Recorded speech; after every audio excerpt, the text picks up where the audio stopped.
And so it begins.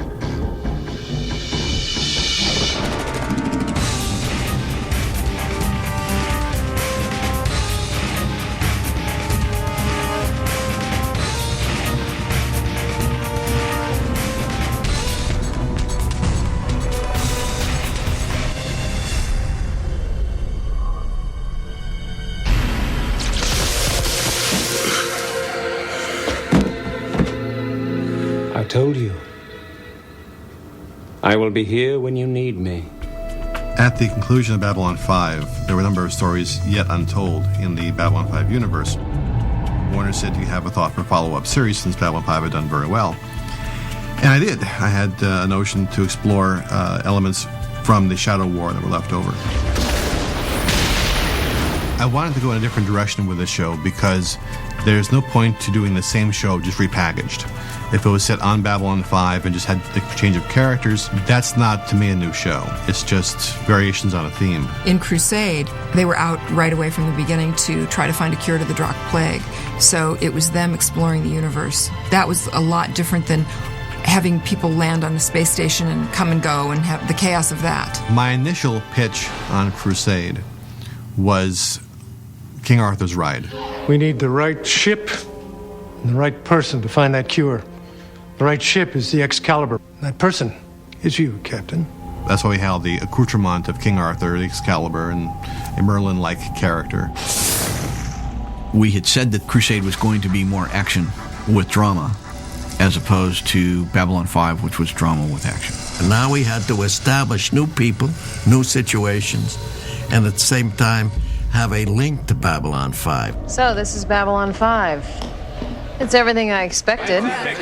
Noisy, crowded, and constantly in trouble. We were in completely different sets. We were going to a different place every week. Rather than have the stories come to us, we were going to and creating the stories with Excalibur. After you upload the information to me, you will erase the ship's log. We don't want anyone else stumbling onto those records. God knows what nonsense they put in there. The first 13 Crusade episodes were more or less standalones with just a hint of an arc here and there. As with B5, as we got deeper into the story, more and more of the arc would have come out. Captain Gideon, Dr. Chambers, may I introduce Dr. Stephen Franklin, head of xenobiological research at Earth Dome. My plan was, over the course of the 5 years of the show, to bring in more and more of those characters and eventually synthesize the two series. We're about 6 miles from the city. It'll be a tough haul with this dense atmosphere and terrain, but I think we can make it. It's one thing to create an environment that looks like the interior of a ship. You're creating forests, valleys, and seaside settings inside of a soundstage. It has to look real. With John Accavelli, it was that learning curve he had to go through to create these virtual sets. All of a sudden, we weren't confined by our soundstage anymore. We weren't confined by the sets that we had or the look that we had. We could go virtually anywhere, and that was really exciting. And I think we really achieved something on that show, and it looks really spectacular. The association with the Jet Propulsion Laboratory in Pasadena worked out beautifully. They would give us the information that we requested for planning the sets. For all practical purposes, we had the largest research group in the world giving us information that you couldn't possibly research yourself.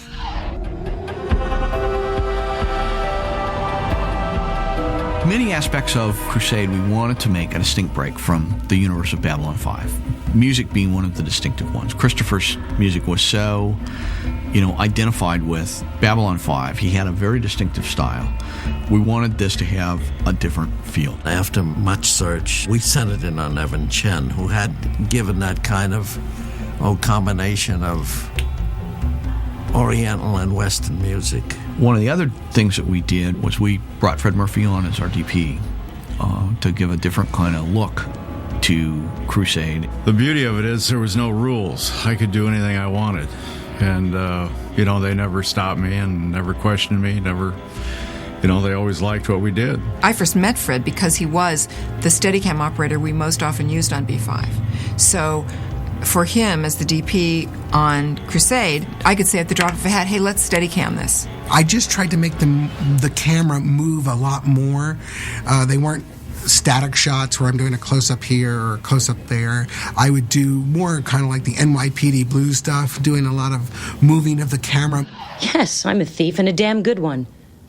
You need to get inside something, you need to get out, tunnel under, go around, go through. I'm it. When I sat down to design Crusade, I almost looked to the role-playing universe for a model where you had a thief, you had a scientist, you had a magician, all on a quest. So I kind of adapted that format to Crusade to make the feel a bit different than what we'd seen before in Babylon 5. I'm not subtle, I'm not pretty, and I'll piss off a lot of people along the way. But I'll get the job done. Of the characters that were created for the show, probably Gideon was the most difficult, only because the captain's always the most difficult. He's the one who has to be the straight man. He has to be the one in authority and responsible for things, and he has the most restrictions to his character. Gary Cole had previous television lead experience and was a bit off-center. Is there anything you can tell me?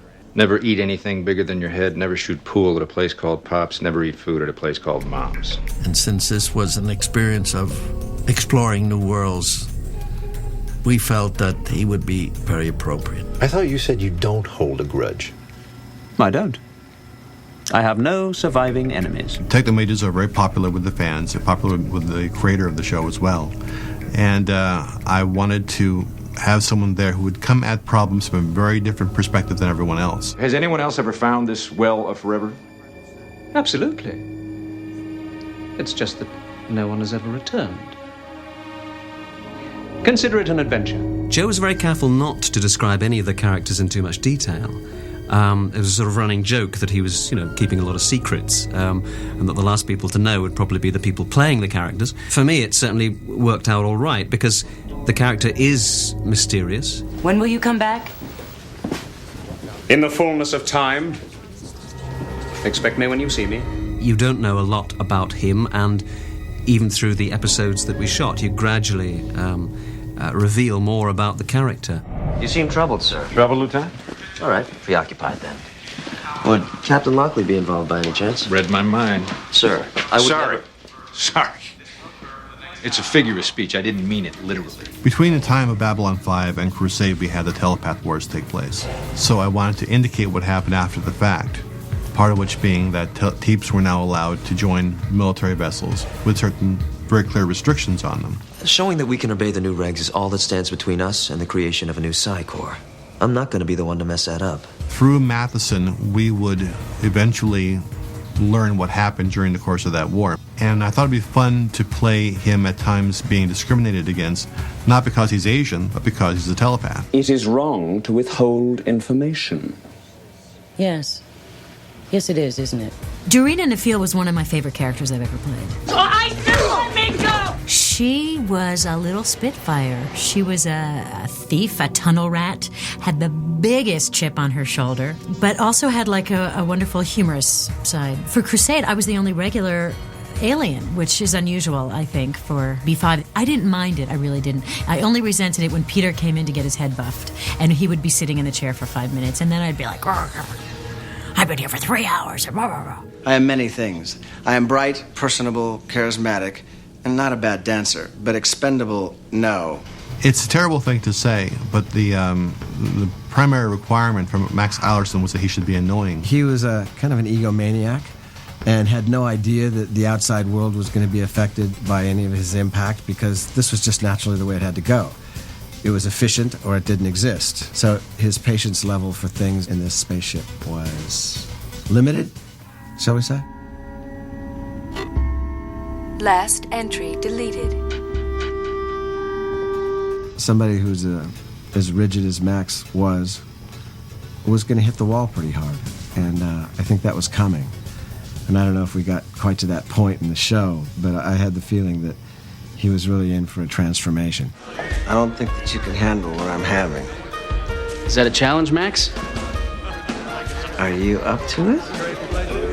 Up to whatever you can dish out. My character came in, and that was another one of those new things that they wanted to add to the show, and it just felt comfortable, It felt really good. I mean, it was exciting stuff, all this pilot stuff, and it was really good. I want you to go through full decontamination procedure before you come out of there, including body cavity decon.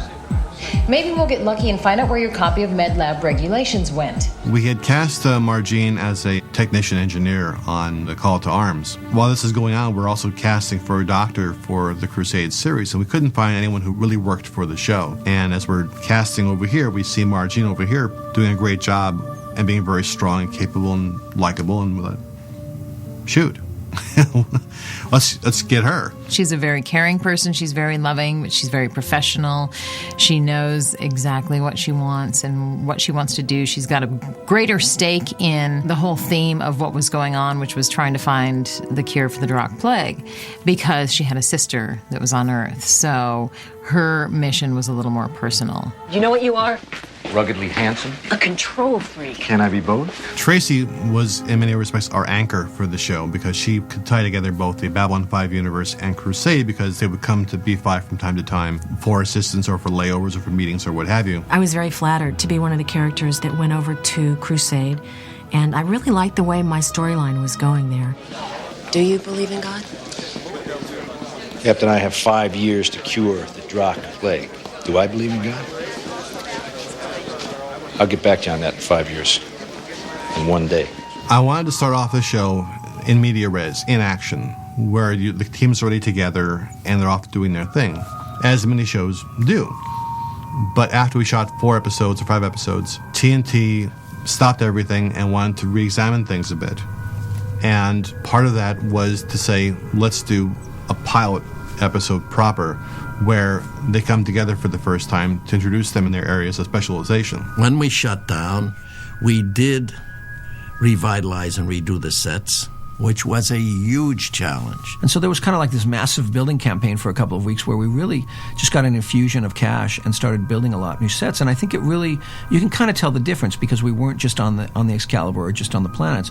We started seeing a lot more of the Excalibur, and you thought, well, this is a much bigger ship, it's more interesting. We changed the wardrobe at the same time, which gave us the problem of how does that fit in all the stories. Episode 108 with the new black uniforms became episode 1. We actually went back to the drawing board with the uniforms, and we I tried to think of an idea where we could use a uniform that might look like a jumpsuit, and yet the parts and pieces of that uniform would come off. The sleeves would unzip, the jacket unzipped from the pants, so you could have a variety of different uses.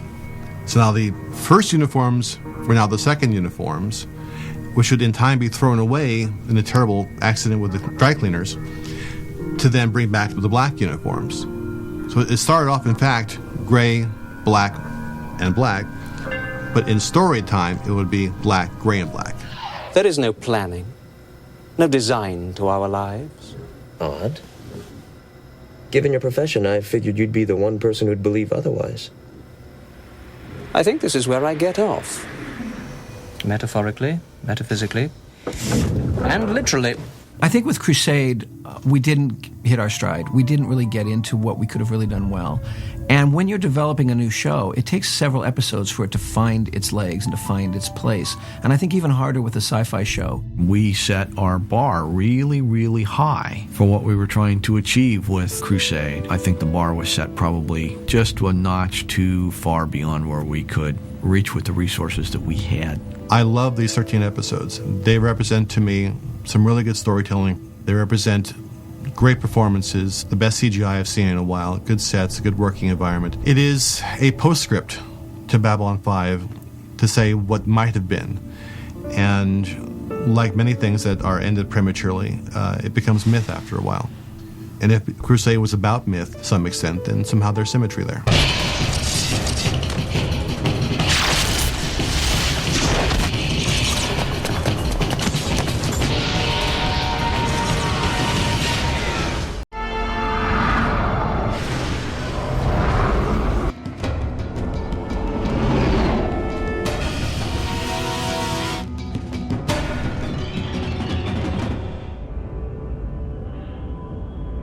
Just like we had the challenge of building a believable space station for Babylon 5, we had to build a believable spacecraft. In order to know that we could make Crusade and make it work, we had to do some R&D. A call to arms was that R&D for us. It let us say, okay, we know we want to create more virtual environments. We want to create the Excalibur. Let's try and see if we can make that work. And if we can, then we know we can make the series. Spent a lot of time working on the Excalibur. The hope was that it was really going to be the heart of the next show and have that presence, that kind of like the Enterprise for Star Trek, that it has that kind of almost that life to it. So that there wasn't a disconnect from the outside CGI with going into the inside of the sets, was Luke really did the outside look and he did the first pass of the look of the inside environments so that there was a design continuity so that it felt like it was related. In the beginning, all that I was told was that it was a ship that was going to be the most advanced ship as a result of a mix of human and Minbari technology. But it wasn't clear in the beginning whether it was how much human technology, how much Minbari. So we had to kind of, fish around. Some places we went directions with, a gravity wheel still built in because that was kind of part of human technology not having the gravity. But at some point we moved away from that and said, well, no, the Minbaris would have contributed that. And then we went very organic, kind of looking in the very, very Minbari side, the fish and bird shapes. And that got a little too alien because it had to still be a human place. And then we kind of started working more in the direction of having that silhouette of the upper and lower fin and a long boom. And at one point, Joe saw this one sketch and he said, oh, I really like that. But, it looks like that should be going the other way. So we wound up turning that design around, and that's what was really the final configuration of having the wings in the back and the long boom and the nose of the ship. And then we looked at it and thought, the lower fin on that doesn't seem to really do much. It's kind of in the way. So we took out the lower fin and left it with the 3 fins, and it looked great.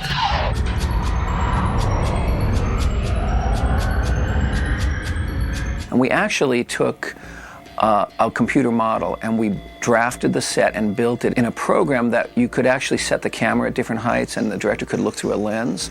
And so we built the set virtually first, which was the first time I'd ever done that. And it had been done on several other motion pictures, but not to my knowledge in television. And the neat thing was we could look at the set and say, well, this is not good here, or we could change little details. And we probably changed hundreds of details from that pre-visualization. Straczynski came to us and he said, I really want this to be sort of like a boiling point. I really want to put the crew under pressure.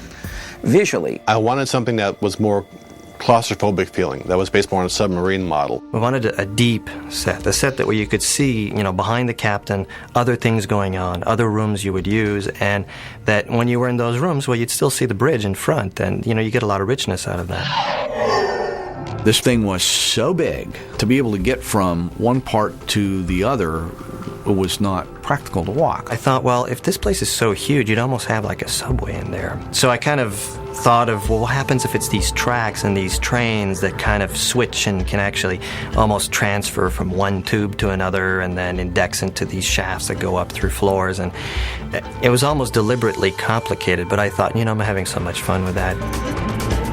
We actually worked out the whole map of the track system in there because that was all built in 3D. When they modeled it, that it had a really great presence on the screen, and it made sense for that ship to have that inside it.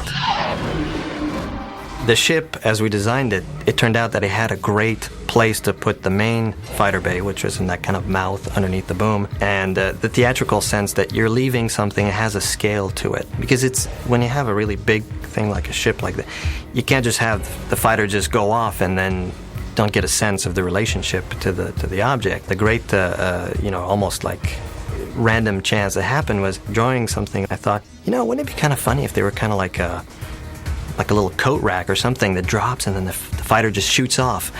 And so I drew this doodle and I brought it in almost as like, hey, John, look at that. John looked at it and said, that is cool. We have to do that. And then like 3 weeks later, it was in the show.